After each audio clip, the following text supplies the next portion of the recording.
The honey badger is equipped for subterranean excavation. In an arid landscape where calories are scarce, this sugar-rich comb is a vital energy reserve. Hundreds of venomous stings are delivered by the defending swarm.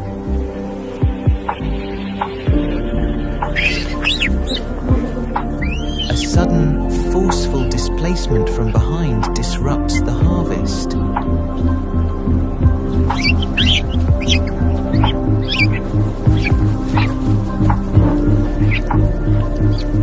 But a badger's biology demands relentless persistence.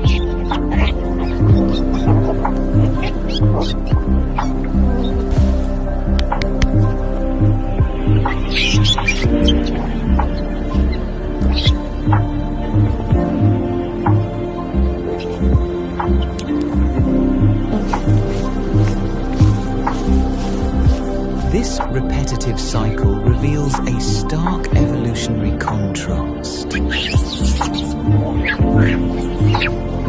The baboon relies on temporary physical dominance, while the badger is largely devoid of a natural flight response. The surrounding troop remains strictly passive, prioritizing individual survival over communal defense.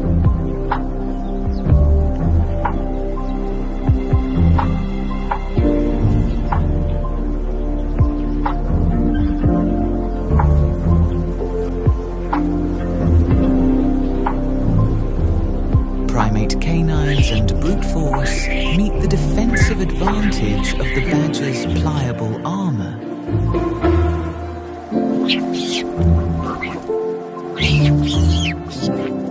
Both animals are now rapidly burning the very calories they are fighting to consume.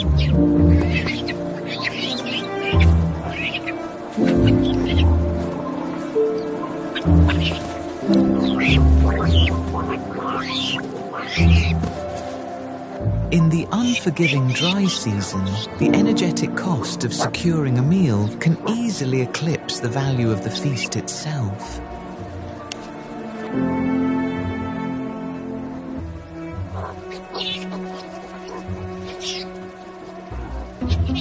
The tension breaks, and the encounter escalates from mere theft into open aggression.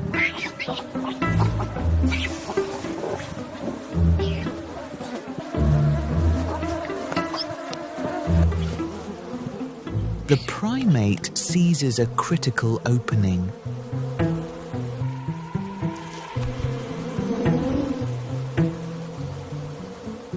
Extracting the entire comb, it retreats to consume the prize in apparent safety. Meanwhile, the honey badger returns to a completely barren excavation.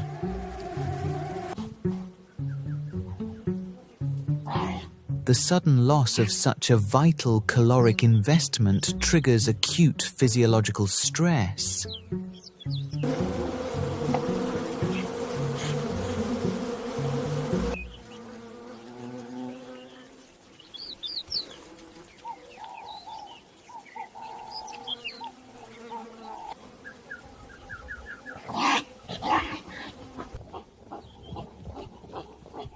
A violent, unhesitating strike is launched directly from the primate's blind spot.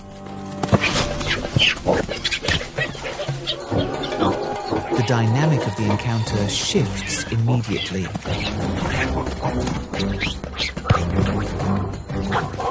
This is no longer a mere dispute over resources. Flooded with a massive surge of defensive adrenaline, the badger initiates an all-out physical assault.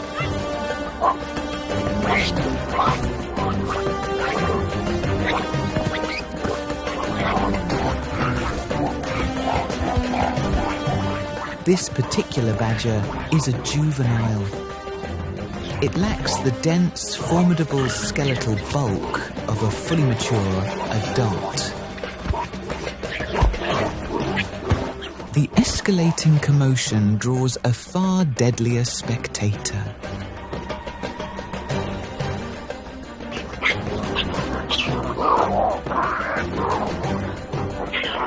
Sensing this vulnerability in mass, the primate firmly anchors its stance in the dust.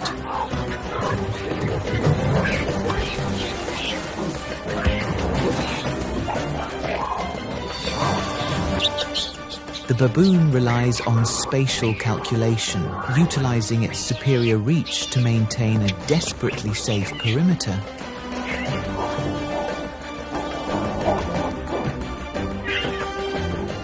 A single bite from the mustelid, regardless of age, carries enough force to fracture bone.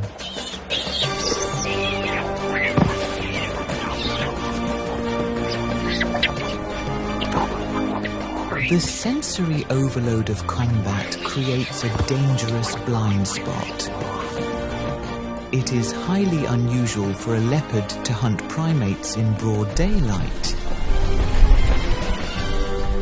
A sudden explosive sprint terminates in a suffocating grip on the baboon's neck. Instead of engaging a self-preserving flight response, the honey badger exhibits its legendary indiscriminate aggression. Fueled by adrenaline, the mustelid aggressively assaults the leopard's flanks and tail.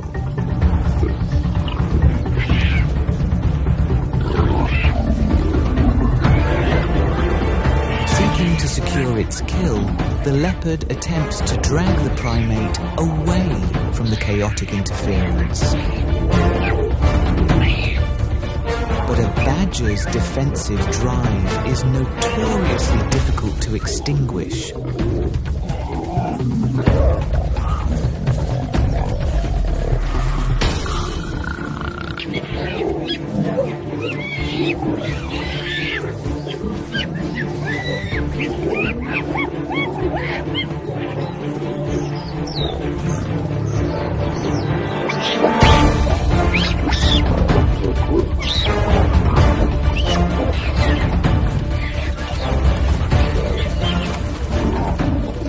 The sheer persistence of the smaller mammal forces a crucial biological calculation. The feline abandons the hard-won prize to preserve its own physical integrity. Severely traumatized but breathing, the baboon secures a highly improbable survival. Two apex instincts collide, silent speed against coiled fury, in a clash where one mistake becomes the last. The serval circles, testing the cobra's lightning-fast reflexes with feigned lunges. For the snake, survival. For the cat, a missed beat means a lethal injection. Bitten, it whips its head, shakes off the sting, then pads back in. Eyes locked, reflexes sure of the win. A misstep. The serval is caught in the cobra's range, forced to recoil into the dust. It doesn't rush, patiently reading every twitch and coil, learning the pattern before it commits.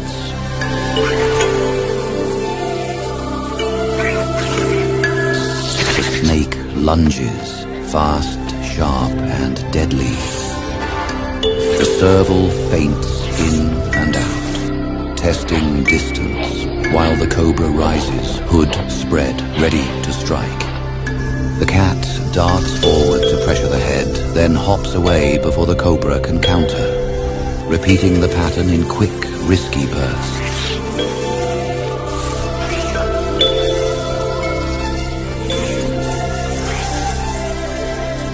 And each time the serval springs back or straight up, letting the fangs snap through empty air. The cobra answers with a sharper, longer thrust. The serval hops back just enough, then rebounds forward, testing whether the head will hesitate on the recoil. A feint from the cat, then another, drawing the cobra into striking at air. The snake tries to time the landing, lunging low as the serval touches down. The serval jumps again, higher this time, twisting away mid-air and landing out of reach by a breath. The exchange settles into a relentless rhythm. Advance, threaten, strike. Evade, return, threaten again. The cobra begins chaining attacks, shorter and quicker, trying to catch the cat during the split second it resets its feet. The serval keeps refusing the timing, bouncing away, then snapping back in to pressure the head without staying long enough to be pinned. Another feint, another lunge. The serval answers with higher jumps. Quick vertical bursts, touching down only long enough to launch again. The serval twists away mid-air and lands out of range. The line between victory and defeat is the same target, the head, and the serval is ready to take it. One final leap, one final commitment. Jaws open, a hard clamp onto the face and skull. A lock that ends the bite. The coils beat against the serval's legs, desperate, violent. But the serval holds, grim, consistent, unyielding, until the struggle weakens. The fight drains away. A meal earned by persistence, not luck. Sometimes in the savannah, killing is driven by something other than hunger. The two adult lionesses patrol the margins of the tall grass. Every vibration in the air and every rustle in the undergrowth is recorded. The serval cub is caught in the open. She retrieves the body once more, her teeth sinking into the soft fur. It is a senseless act of dominance. The energy required to continue the play is no longer justified. She drops the lifeless serval into the dust. The body is left where it fell, unconsumed. The cat threads through grass toward a damper patch. Its feet place on firmer tufts, avoiding soft mud. A wetland edge can feed many kinds of small animals. Servals hunt by hearing as much as by sight. The prey has detected pressure nearby, often through vibration, scent, or a faint shift in shadow. The mouse stiffens, sensing the serval nearby. Small animals rarely outrun a predator in a straight line. They try to disappear. The serval rises slightly, then coils as if on springs. This cat can leap high, striking down with forepaws. A spotted coat breaks up the outline in tall vegetation. The serval halts mid-step. Rustle in the grass draws its gaze. Then drops with force. The impact can stun rodents hidden in thick cover. A forepaw pins and the head darts in. Small prey is usually swallowed quickly, fur and all. The serval lifts its head and listens again, still alert. A lone hunter cannot rely on group protection. It moves on, leaving little behind. Scavengers get few chances when meals are this small. Some species travel constantly, others wait, conserving energy until conditions change. Elephants reshape the land as they move, opening paths, breaking trees, and guiding younger members through knowledge passed down over decades. A system built not on peace, but on precision, where survival depends on rhythm, restraint, and the turning of the seasons. Each species feeding in its own way, each shaping the land that sustains it. Through constant change, a fragile equilibrium endures.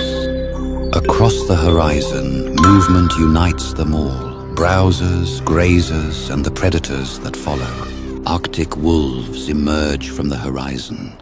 Their white coats are a specialized adaptation for the high Arctic tundra. Two lead wolves navigate a freezing river without breaking stride. A single howl signals the start of a coordinated maneuver.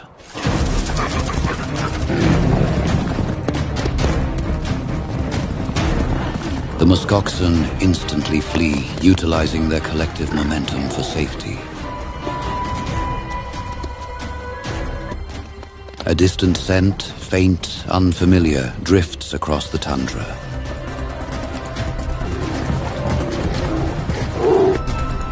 Despite their heavy build, muskox can run far faster than they look capable of. It's not just about speed, it's about timing.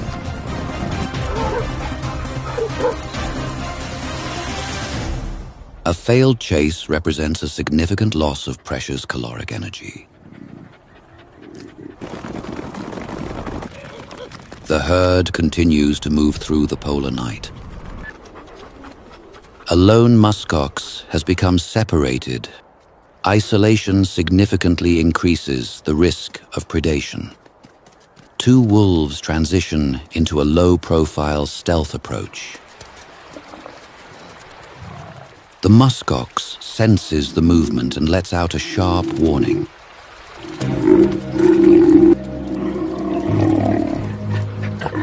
The two wolves have cornered the lone muskox. Reinforcements arrive. When the muskox edges left, they drift left. When it turns right, they slide with it, never rushing blindly, never leaving space.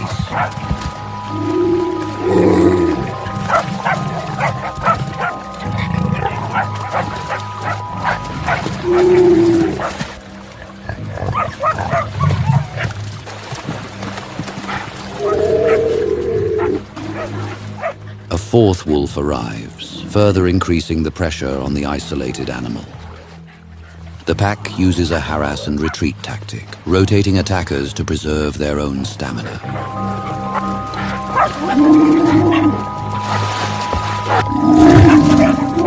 The muskox defends with its heavy, bossed horns, successfully ramming one assailant. Recognizing the lethal power of the front, the wolves concentrate their efforts on the flanks. Additional pack members join to accelerate the exhaustion of the prey. Around it, the wolf pack moves as if connected by a single mind.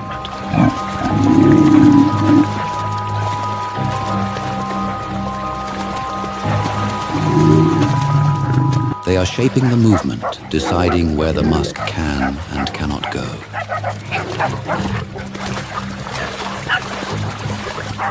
Muskoxen have incredible endurance, but the mounting stress and injury begin to take a toll. The pack launches a synchronized assault, biting at the head and neck to force the animal down. Against a coordinated pack, even a powerful animal can be brought down.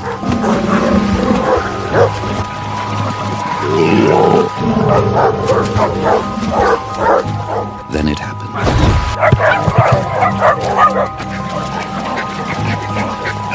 A misstep, just one. Its footing giving way for a fraction of a second. That's all the wolves need.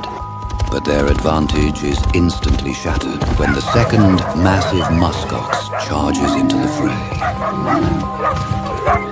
The wolves scatter in rapid retreat, leaving the massive herbivores completely secure and standing resolute in the shallows. A brutal winter blizzard suddenly engulfs the previously clear, rocky terrain. In these habitats, winter snow covers the ground for 10 months. Two small calves walk closely alongside the shifting main group.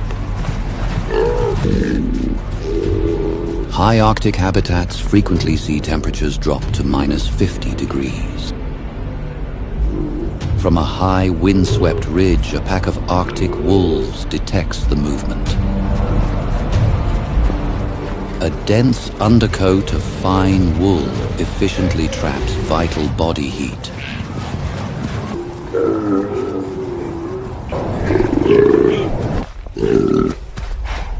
The predators quietly stalk the moving herd before initiating a grueling pursuit. Panic breaks the formation, driving the musk oxen into a frantic stampede.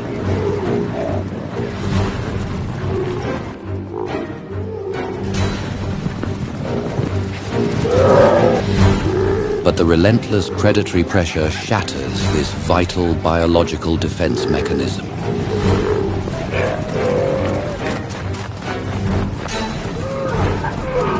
The wolves recognize an immediate opportunity for isolated, vulnerable prey. The deep, resistant snow is entirely unsuitable for a rapid escape. The massive animals struggle to maintain momentum against the thick powder. They switch their main focus entirely to the disoriented stragglers. The predators carefully surround the cornered mother, waiting for the right moment to strike. A bold wolf lunges, attempting a direct attack. The mother pivots, delivering a devastating counterattack with her reinforced skull.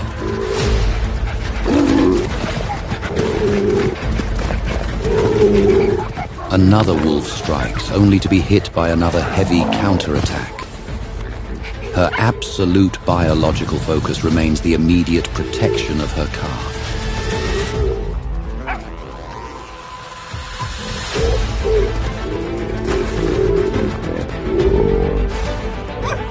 The frantic calf attempts a desperate sprint to escape the trap.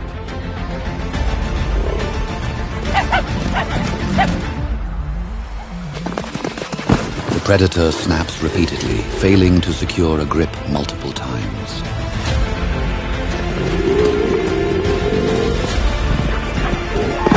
The calf continuously dodges, evading the jaws directly behind its legs. Every lunging stride through the heavy drifts drains critical energy reserves. Suddenly, the juvenile spots the safety of the main herd ahead. Just as it runs toward them, the wolf lands a heavy bite.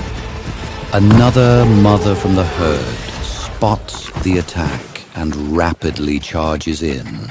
She violently rams the wolf. Outnumbered by the returning herd, the outmatched wolf immediately retreats. Reunited, the pack systematically encircles the lone mother in a high-stakes trap. The tigress stands on the precipice of a deadly crossing. Across the current, the migrating herds promise a future for her hungry brood. But the river is alive with unblinking eyes. Submerged in the murky depths, the crocodiles remain perfectly still. Only their armored nostrils and unblinking eyes break the glass-like surface. The four cubs, driven by the searing heat, plunge into the cooling flow. Their small bodies are half swallowed by the turbid water as they paddle further from the bank. Their mother tests the silt. Her movements slow, her muscles coiled with a deep-seated apprehension. She senses the shift in the water's weight and emits a low, guttural warning.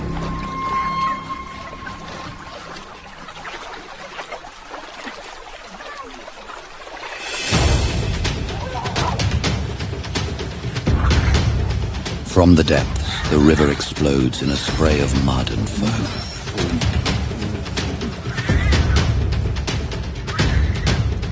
The tigress paddles frantically, the water heavy with the scent of sudden loss. She surges forward, her shoulders breaking the surface as she drives the cubs toward the dry sand. To follow blindly is the instinct of the young, but here it is a path to certain ruin. Behind them, the crocodile tosses its prize into the air, feeding ruthlessly in plain view of the shore, violently shaking its prize to break both bone and spirit.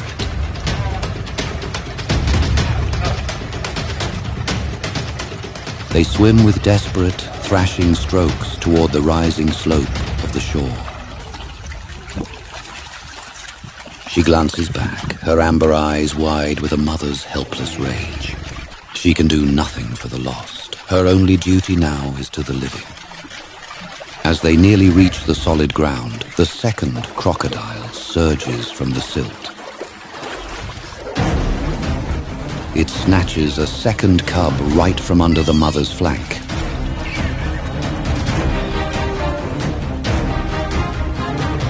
She stands as a wall of fur and fury, shielding the survivors while the predator displays its prize.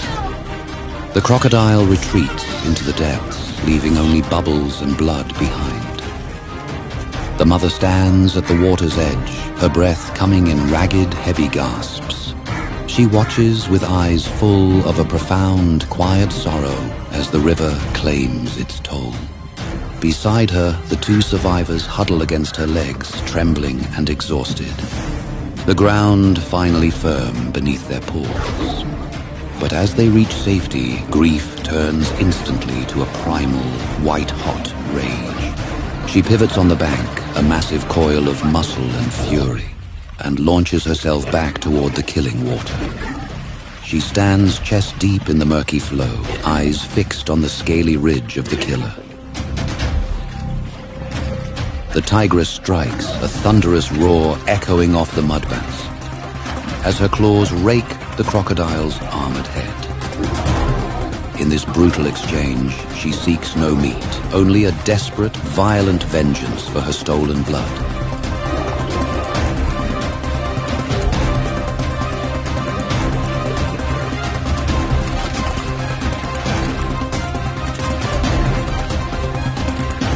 She meets the prehistoric hunger with a fury that is purely mammalian.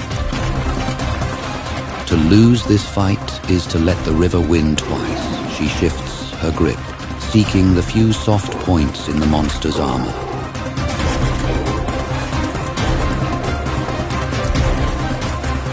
But the river is the crocodile's domain. The giant reptile flips its massive body clear of her grip. From the murky depths nearby, a second prehistoric shadow rises. She yields the water, retreating with a final, defiant snarl. She climbs the bank to find her two remaining cubs, huddled together on the dry sand. A soft, rhythmic grooming. A silent signal that the ordeal is over. The river has taken its fill, but the lineage remains. The Siberian tiger is the most formidable of the subspecies. Standing nearly twice the height of a man, it is the largest cat on Earth. Its body is a colossal engine of muscle and bone. Between the toes, a specialized feature is at work. Partial webbing connects the digits of the tiger's feet. Its weight provides the necessary momentum to bring down prey many times its own size. An animal defined by its silence. The heavy, muscular shoulders are designed for power rather than endurance. A tiger can weigh over 500 pounds, yet it moves through the dry leaves with barely a sound. Its skeleton is exceptionally flexible, allowing for sudden, explosive bursts of speed. A tiger may cross rivers several miles wide in search of new territory. The water provides a respite from the heat of the midday sun. Among the shadows of the birch trees, the tiger becomes a flickering ghost. Each pattern is unique, a singular map of an individual life. a master of the silent approach, it survives on a knife edge of effort and reward. One successful hunt must sustain it for weeks of patrolling the vast, empty wilderness. The undisputed weight of the forest. The tiger's skeleton is a masterpiece of flexibility and strength. Its collarbones are small and unattached to the rest of the frame. This allows for an enormous stride and the ability to absorb the shock of a high-speed leap. The forelimbs are thicker and more muscular than the hind legs. They provide the leverage needed to wrestle prey to the ground. Retractable claws, 4 inches long, are kept in protective sheaths. By keeping them retracted, the tiger ensures they remain razor-sharp for the hunt. The skull is short and broad, built to support massive jaw muscles. Its bite delivers a pressure of over 1,000 pounds per square inch. Canine teeth, the size of a man's finger, are equipped with pressure-sensitive nerves. The SLC45A2 gene controls the tiger's pigmentation intensity. It regulates pheomelanin, which gives the coat its golden color, while eumelanin forms the black stripes that break its outline. The leopard, a master of the disappearing act. Its coat is a complex map of fractured shadows. These dark, rose-like markings are known as rosettes. They mimic the dappled light found beneath a forest canopy. This allows a 100-pound predator to vanish in plain sight. Nearby, 2 cubs wait in the tall grass. Their own rosettes are already beginning to darken and define. At 4 months old, they are entirely dependent on their mother's stealth. They watch her every move, learning the precise geometry of the stalk. Play is the vital rehearsal for the kill, a series of pounces and retreats that hone their reflexes. When hunting, the cat can reach speeds of nearly 60 kilometers per hour in just a few strides. Its vision is 6 times more sensitive to light than a human's. This allows it to track the smallest movements, even as the sun begins to set. Within the hollowed earth, a fresh generation of crocodiles has just emerged into the light. Their mother is absent. An absence that, in the unforgiving theater of the wild, invites a swift and merciless toll. The serpent moves with quiet deliberation, assessing the fragile bounty before her.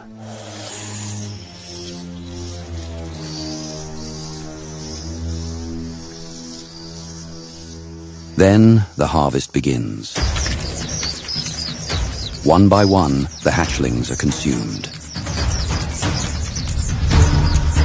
Yet, the most profound tragedy of this encounter is not the predator's ruthlessness, but the prey's innocence.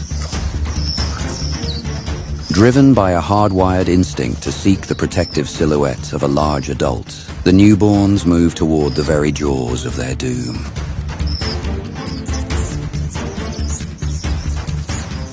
To them, this massive, shifting form is not a threat, but a guardian.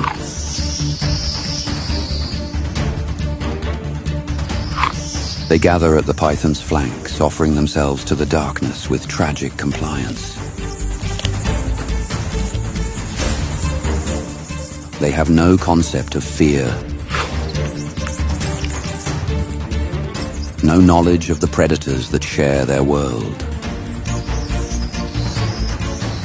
It is a stark reminder that survival depends as much on inherited wisdom as it does on strength.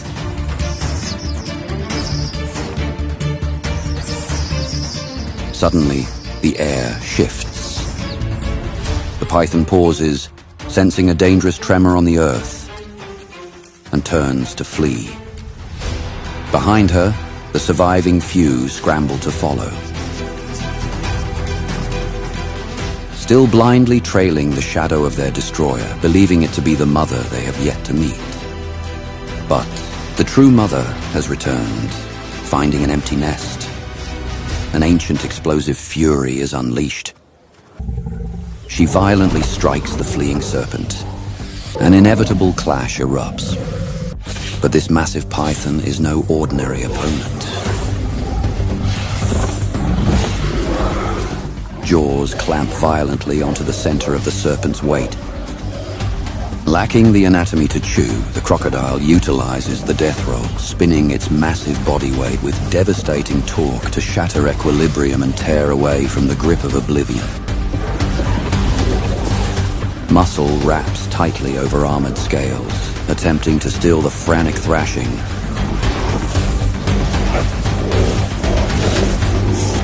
A silent mechanism designed to disrupt blood flow and slowly extinguish the flame of life. It operates under a fragile assumption, believing its muscle alone is the supreme power in these grounds.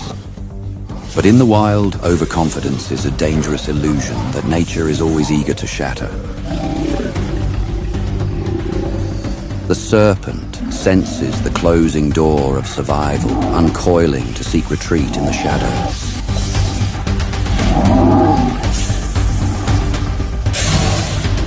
But the mother's fury is absolute. Every avenue of escape is violently severed, repeatedly dragging her enemy back into the arena.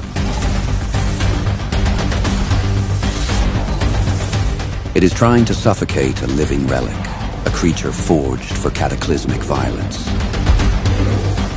Constrictors do not simply crush the bones of their enemies, they sense the beating of a heart and tighten their coils with every exhalation.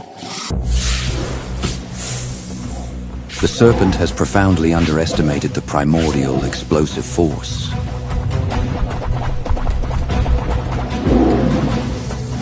Yet, brute force meets fluid resistance.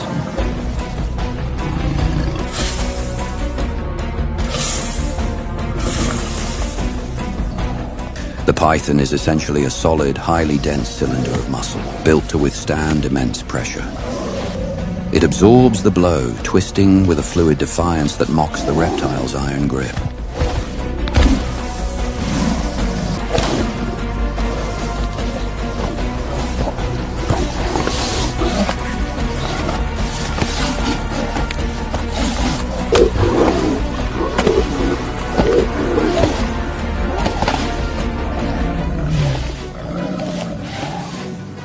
The mother, fueled by a stubbornness born of ancient instincts, brings down the ultimate sanction.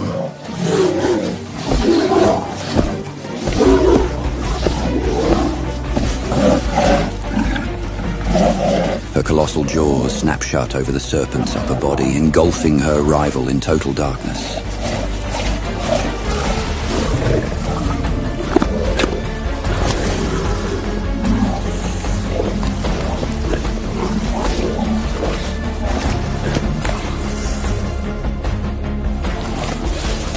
The serpent may appear trapped, absorbing the crushing blow in what seems to be the final moments of its long life. But nature is rarely so straightforward, and survival often demands an endurance that defies logic.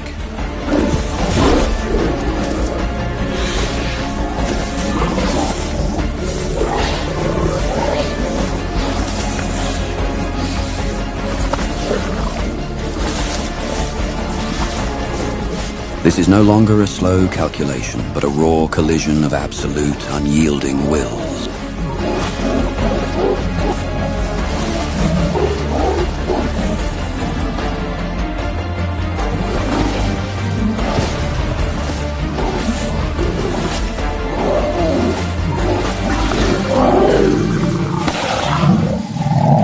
The crocodile wields one of the most devastating weapons in the natural world. A bite force capable of delivering thousands of pounds of pressure per square inch. It is a grip built for finality. But for no matter how perfect the predator, no trap in nature is entirely without a flaw.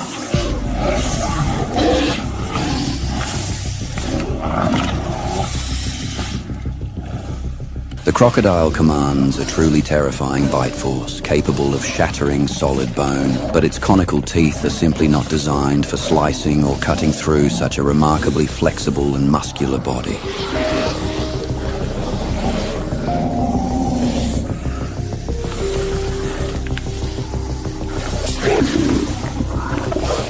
The serpent, battered, bruised, and compressed beneath an unyielding weight, stops its thrashing.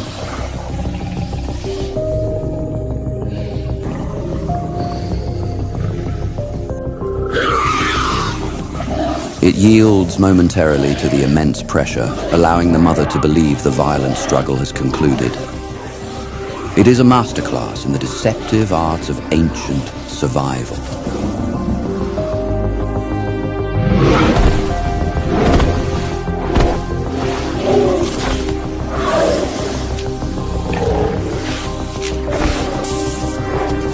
In the final act of this brutal ballet, the escalation reaches its absolute limit.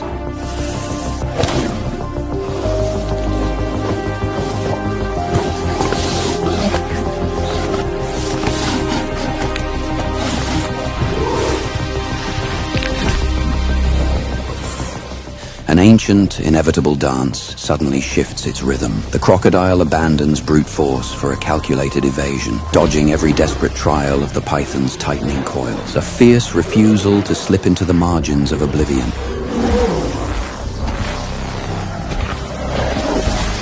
A slight relaxation of muscle. A momentary exhalation from an exhausted titan. In that infinitesimal fraction of a second, the python finds its salvation. She has defended her realm, and yet, total victory is often an illusion.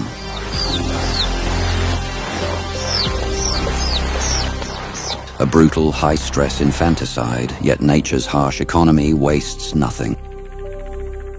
She consumes the very young she fought so desperately to defend.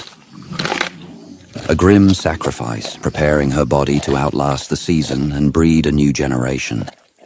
A mongoose actively searches the crevices of this rocky terrain.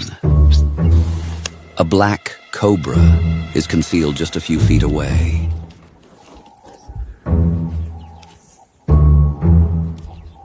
The venom of this serpent is highly potent, capable of paralyzing or killing most small mammals.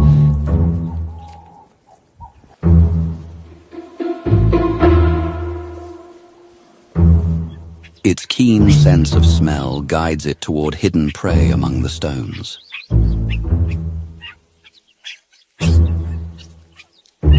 But foraging in this environment carries a severe hidden cost.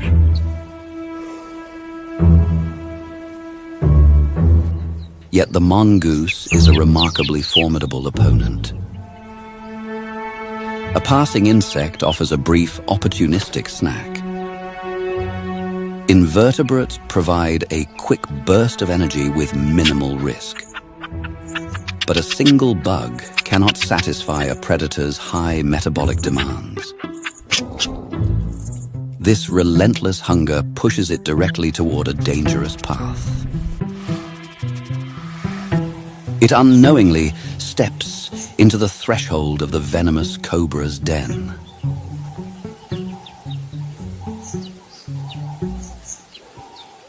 The strike is sudden.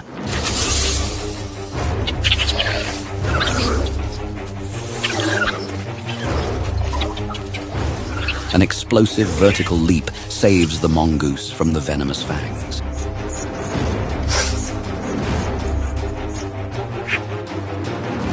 The clash is now immediate and unavoidable.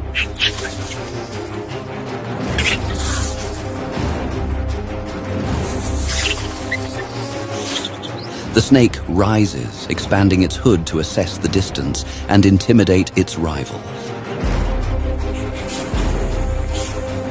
The mongoose locks its gaze, carefully calculating the serpent's maximum reach.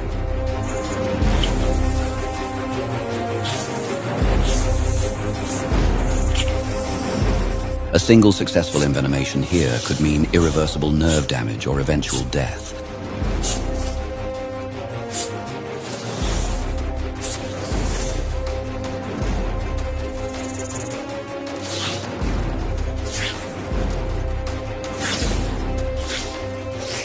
But the agility of the mongoose is a highly refined evolutionary countermeasure.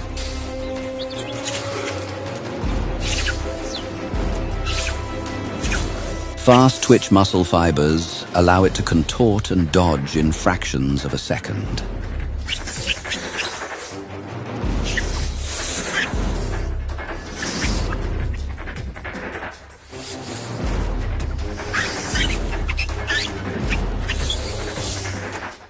The serpent's aggressive assault has been met with an equally impressive evasion.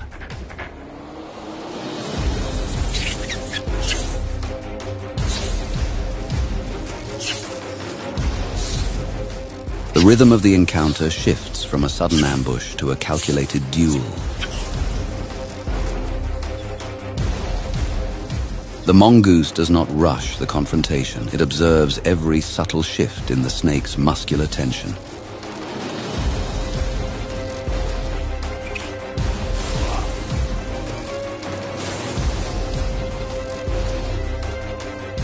It dances on the very edge of the strike zone.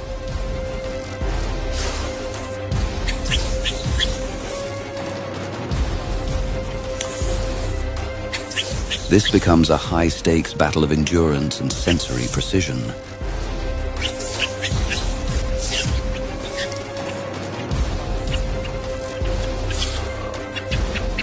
Both animals commit completely to the dangerous confrontation. Neither is eager to back down from the violent dispute. Though the mongoose often preys on snakes, it did not purposefully initiate this sequence.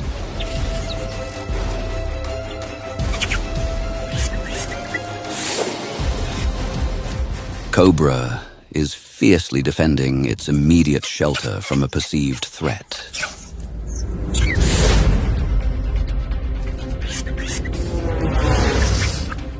The tension peaks as the serpent's strikes continue to meet empty air.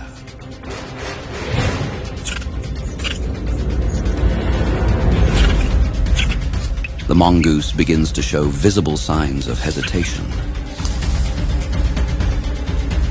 The snake has effectively leveraged the terrain to hold its ground. The mongoose attempts a precarious retreat down the broken rock face. But the cobra is relentless, cutting off the escape route before the ground levels out.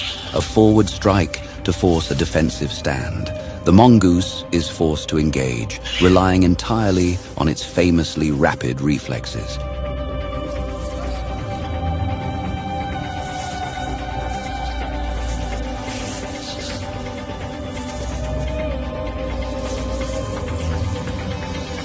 A brief opening finally allows the mongoose to clear the rocky gradient. An opportunity to flee, but the unseen biological toll is already mounting. Venom has entered the bloodstream.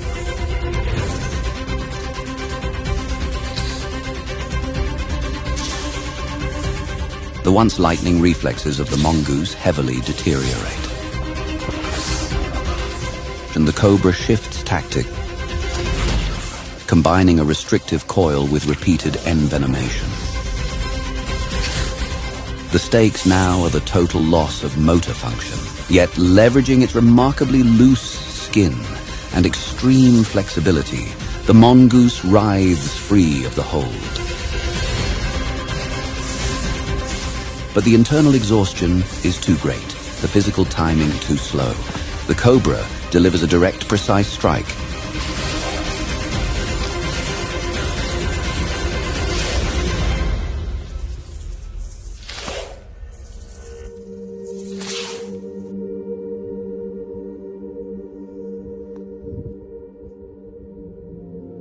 The cobra slithers away. A brutal reminder that many venomous encounters in the wild are not driven by a need to feed, but by the primal instinct to permanently neutralize a lethal threat. A jackal catches a fresh scent on the shifting air currents. Its acute olfactory system directs it immediately toward the source. It discovers a mongoose completely incapacitated in the dust. The jackal pauses to carefully assess the erratic form. It must calculate the risk of potential injury against the metabolic reward of an easy meal. Determining the prey poses no viable threat, the canine closes the final distance. The jackal takes the dying animal firmly into its jaws.